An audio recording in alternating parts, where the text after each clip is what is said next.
બોલો નમસ્કાર ખેડૂત મિત્રો।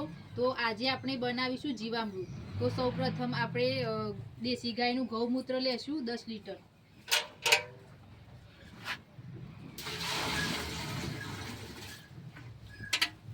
પછી દેશી ગાયનું છાણ 10 કિલો।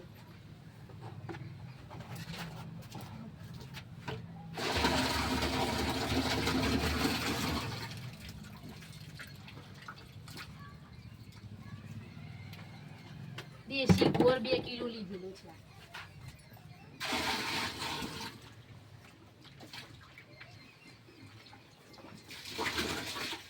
આ 1 કિલો બેસન।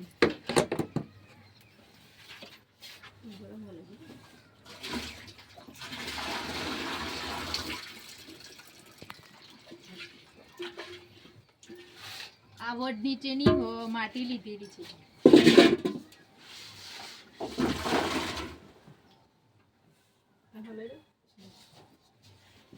આ જીવામૃતને અઠવાડિયું સુધી ઘડિયાળના કાંટાની દિશામાં સવાર સોજ હલાવો અને અઠવાડિયા પછી તમે આનો ઉપયોગ કરી શકો છો।